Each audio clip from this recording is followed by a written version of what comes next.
मैं एक घर के करीब से गुज़र रहा था कि अचानक मुझे घर के अंदर से एक 10 साला बच्चे के रोने की आवाज़ आई।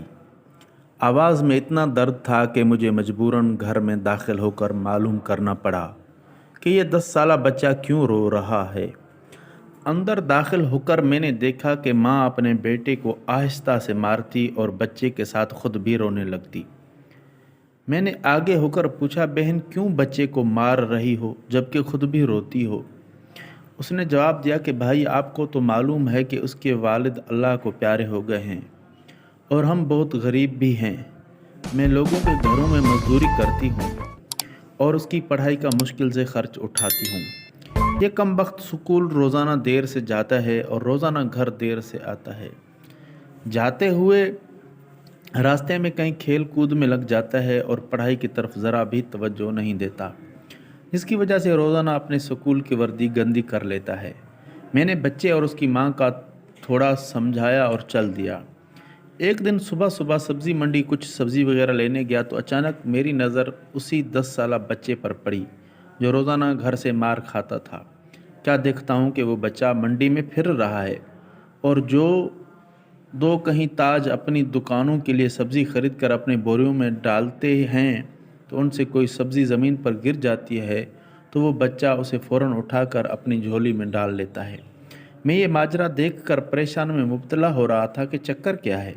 मैं उस बच्चे को चोरी चोरी फॉलो करने लगा। जब उसकी झोली सब्ज़ी से भर गई तो वो सड़क के किनारे बैठकर ऊंची ऊंची आवाज़ें लगाकर उसे बेचने लगा।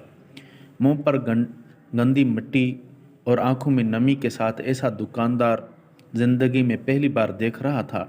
देखते ही देखते अचानक एक आदमी अपनी दुकान से उठा जिसकी दुकान के सामने उस बच्चे ने नन्ही सी दुकान लगाई थी। उस शख्स ने आते ही एक ज़ोरदार पाँव मारकर उस नन्ही सी दुकान को एक ही झटके में सारी सड़क पर फैला दिया और बाजू से पकड़कर उस बच्चे को भी उठाकर धक्का दे दिया। नन्हा दुकानदार आंखों में आंसू लिए दोबारा अपनी सब्ज़ी को इकट्ठा करने लगा और थोड़ी देर बाद अपनी सब्ज़ी किसी दूसरे दुकान के सामने डरते डरते लगा ली। भला हुआ उस शख्स का जिसकी दुकान के सामने अब उसने अपनी नन्ही दुकान लगाई। उस शख्स ने उस बच्चे को कुछ नहीं कहा। थोड़ी सी सब्ज़ी थी, जल्दी फ़रोख्त हो गई और वो बच्चा उठा और बाज़ार में एक कपड़े वाली दुकान में दाखिल हुआ और दुकानदार को वो पैसे देकर दुकान में पड़ा अपना स्कूल बैग उठाया और बिना कुछ कहे स्कूल की जानिब चल दिया। मैं भी उसके पीछे पीछे चल रहा था। जब वो बच्चा स्कूल गया तो 1 घंटा देर हो चुकी थी, जिस पर उसके उस्ताद ने डंडे से उसे खूब मारा। मैंने जल्दी से जाकर उस्ताद को मना किया कि यतीम बच्चा है, उसे मत मारो। उस्ताद फरमाने लगे कि सर ये रोज़ाना 1 घंटा देर से आता है, मैं रोज़ाना उसे सज़ा देता हूँ कि डर से स्कूल टाइम पर आया और कई बार मैं उसकी घर पैगाम दे चुका हूँ। बच्चा मार खाने के बाद क्लास में बैठकर पढ़ने लगा। मैंने उसके उस्ताद का मोबाइल नंबर लिया और घर की तरफ चल दिया। घर जाकर मालूम हुआ कि मैं जो सब्ज़ी लेने गया था वो तो भूल ही गया हूँ। हस्बे मामूल बच्चे ने स्कूल से घर आकर माँ से एक बार फिर मार खाई होगी।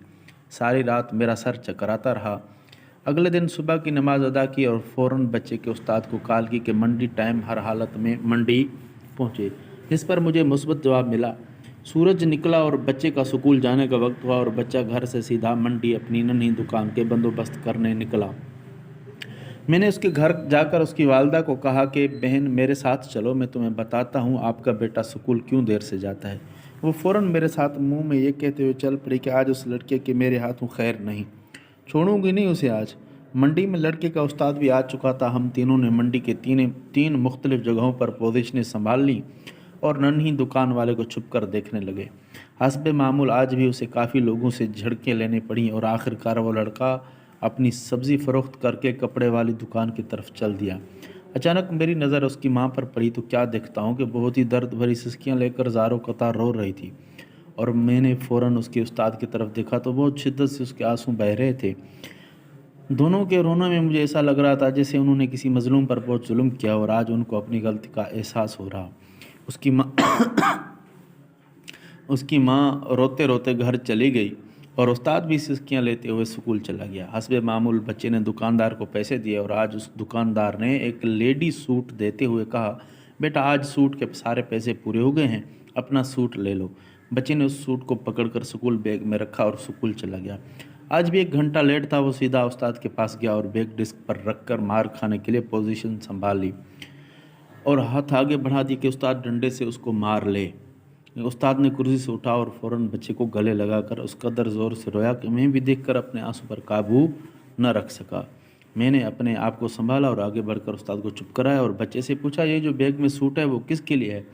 بچے نے جواب دیا کہ میری ماں امیر لوگوں کے گھروں میں مزدوری کرنے جاتی ہے اور اس کے کپڑے پھٹے ہوئے ہوتے ہیں، اس کے پاس جسم کو مکمل ڈھانپنے والا کوئی سوٹ ہی نہیں، اس لیے میں نے اپنی ماں کے لیے یہ سوٹ خریدا ہے۔ یہ سوٹ اب گھر لے جا کر ماں کو دو گے؟ میں نے بچے سے سوال پوچھا، جواب دیا اس کے استاد کے پیروں کے نیچے سے زمین ہی نکال دی۔ بچے نے جواب دیا، نہیں انکل، یہ چھٹی کے بعد میں اسے درزی کو سلائی کے لیے دے دوں گا اور روزانہ تھوڑے تھوڑے پیسے جمع کر کے سلائی دوں گا، جب سلائی کے پیسے پورے ہو جائیں گے تب میں اسے اپنی ماں کو دوں گا۔ استاد اور میں یہ سوچ کر روتے جا رہے تھے کہ ابھی اس معصوم کو اور منڈی جانا پڑے گا اور لوگوں سے دھکے کھانے پڑیں گے اور نئی دکان لگانی پڑے گی، آخر کب تک؟